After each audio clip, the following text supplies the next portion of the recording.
Follow us at PTA.listen. Right there was Patrick Topping, Forget, and Green Velvet. Fuck. Voicemail Green Velvet. Voicemail Green Velvet. And at the very end there, we actually had hot since 82 with a big asterisk on it because I said it wrong like 5 times. And I apologise and we'll have demons about that. Hot since 82, not since 84. Off an EP, Knee Deep in Sound, with a feature, Alex Mills, that is Restless. How was that, Matt? That's unbelievable. That one's out to Fresh Cracks Legit and Ben Stratton. Fresh Cracks Legit Fresh holding Cracks. it down Shout out. in P City. Man, all right. Sam Mitchell said to you, like, fucking essentially, what the hell are you doing? And you've gone, I've got to find that out. How am I going to get better? Why am I not playing AFL footy? And now you are. What's that journey like? It's ups and downs. As any other career, especially footy as well. There's plenty of ups and downs, but I've learned a lot in that journey. Since obviously having that year and the multi years that I've had, I've learned a lot. So I struggled a knee injury after that 2021 season, a PCL injury. They ruled me out for the rest of the season, and obviously wasn't the best. Obviously injuring yourself, so that was my first major injury. Was it trauma injury or was it like was it land and it go pop and snap or someone tackling? Like, was it one of the ones where you're like, oh, I'm a bit scared about that happening again? No, luckily, but it was the injury that happened. It was so I went for a mark. And then I landed on my knees, and then I kind of pushed my knee back. So it was just like a normal injury that's a type of move that I'll do, twice every game. And it was just for the first time that happened. Then I did my PCL, didn't play for the rest of the season. Went into the season, the first week or so of running, you're a bit nervous. Just trying to move again. It was weird. But I had a lot of guidance from the club. Your Lamberts, Andrew Lamberts, you got your Jack Prices and all those guys that really helped me get back to where my best footy is, to where I want to be. And had a really good season there. Coming back in the preseason, it wasn't long into, probably about a month or so into this preseason, I did my calf. So I almost missed round 1. I was able to get up just one week away from that. So I played in the VFL to get the match fitness the week before, then played in the round 1 that week after. Had a really good first 10 games or so. And then again, did a hammy. And that kind of really started the snowball effect on my soft tissues, I guess, and really trying to find continuity, because obviously in continuity in sports and footy is massive. I find that especially I've learned over the last 3 years, once I have a setback, I can't I have to get moving pretty quickly. Otherwise, other things will shut down. Hammies will shut down. My quads will shut down. So I'm always trying to move. Let alone your game.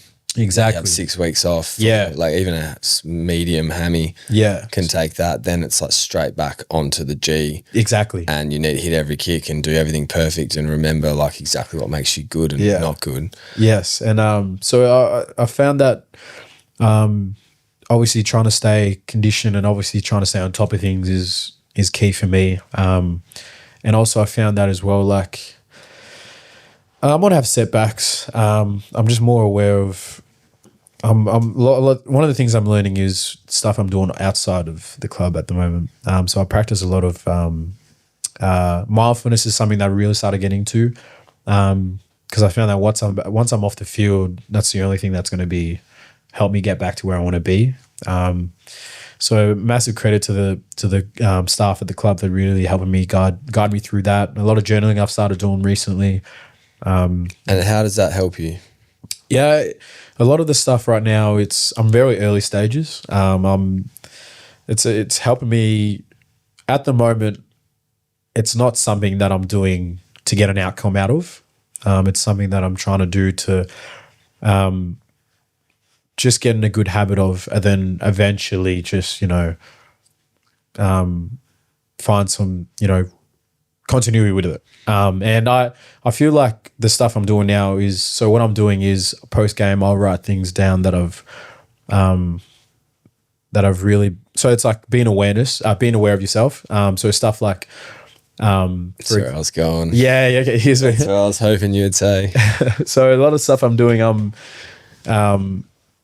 so when I'm having a good game, what am I doing? What's something that is happening around me? What am I noticing within myself that's making me have a good game? Vice versa, if I'm having a bad game, what am I noticing and how can I get away from that? Because I've noticed that early days, obviously as a young bloke, you're not really equipped in that side of things. It's I found that especially early days of my career, if I'm having a bad game, it kind of spirals. It's like, fuck. It's exactly what Tom said. Yeah. Things will spiral. It's like, man, how the fuck can I get out of this? And obviously it can just get deeper. So bad, and you start like I used to /do, like write my review in my head. You do a post-game review and you rate yourself like a number and you write reflections about it, and you're running around on the field like thinking like, yeah, I'm probably a 2. Lost that contest before and I should have fucking not tried to mark that. And all this sort of stuff, man. And it's like real. It's like your first 3 years of footy is that, and learning about what that is. And then again, one of the things you talk about just then, where what do you notice that's happening around you when you're playing well versus when you're playing poorly? And I think consistently amongst lots of people, including myself, it's like, man, when I'm playing well, time is flying. Time's flying when you're having fun, and when you're in the moment, like it's all of a sudden it's the end of the quarter and it's a second and great, game's done and oh my gosh. And often as well, I don't remember things. Hell yeah. You don't remember it. Like you just like, it's just not happens. Registering. Yeah. And then when you're playing badly, man, that clock starts ticking so slow. You realize, there's head noise going on about my review and like just everything. And I think awareness, obviously through journaling in your personal life, but further applied to football, is the whole thing where it's like becoming aware is the first bit of the problem and is the kind of mechanism for any of the stuff that we talked about in terms of furthering yourself and understanding and getting knowledge, like the Sam Mitchell asking a dead easy fundamental question.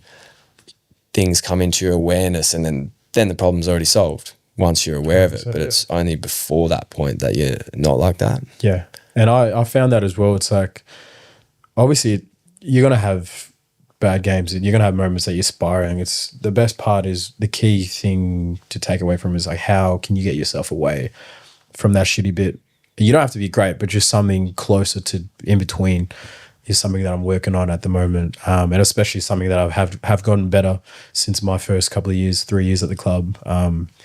And so it's been a massive part of my development, and I'm definitely still learning, of course. But I love hearing it, and it like resonates with a lot of conversations that Tom and I have had, and even other players. It's just like actually that mindfulness and figuring out like the mental game. And I know for a fact that the listeners love that, and it actually is something to relate to.